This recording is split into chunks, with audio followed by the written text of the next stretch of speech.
Aliyoko kwenu ni Dr. Japhet Bright Boniface, daktari bingwa wa macho kutoka hospitali ya mkoa wa Dodoma, kitengo cha macho.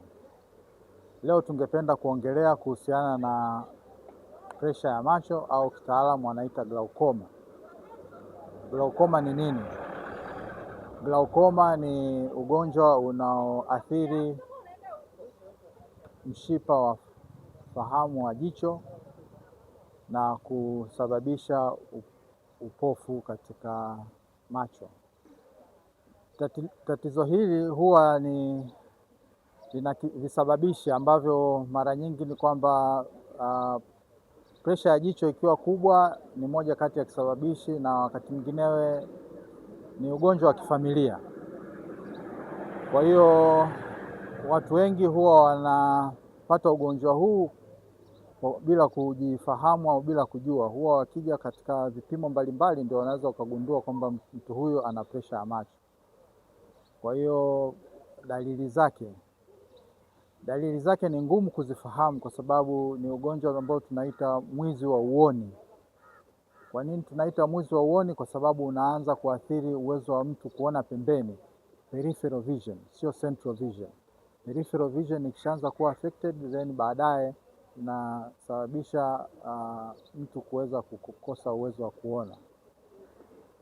Sasa ugonjwa huu huwa ni mwizi wa uoni kwa maana kwamba mara nyingi watu hawawezi kugundua kwamba ni wapi au ni lini umeanza. Kwa hiyo mara nyingi tunawashauri watu wakija hospitali wapate vipimo vya kupimwa presha ya macho, na ndio maana katika vipimo vyetu vya awali mtu au mgonjwa huwa anapimwa presha ya macho. Sasa kuna namna kadhaa ya kuweza kutibu ugonjwa huu. Huwaga tunaanza kutibu kwa kutumia dawa au kwa kufanya mionzi ya kwenye jicho. Hii ni mionzi maalumu ambayo huwa inatengeneza njia ya bandia kwa ajili ya kusababisha maji yaweze kupungua na kupunguza presha ya jicho, na hivyo kufanya jicho liendelee kuwa katika hali ya usalama. Ya tatu, huwa tunatengeneza njia ya bandia ya maji kutoka yale maji ya ndani ya jicho na kusababisha jicho kuwa na presha nzuri, kwa hiyo uwezo wa kuona unaendelea kuwa sawa sawa.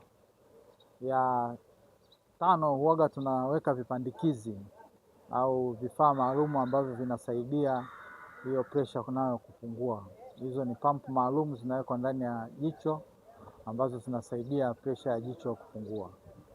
Kwa hiyo rai kwa jamii ni kwamba tufanye upimaji wa macho na tuangalie presha zetu za macho mara kwa mara, kwa sababu hii ni njia pekee ya sisi kuwa na kubaki salama.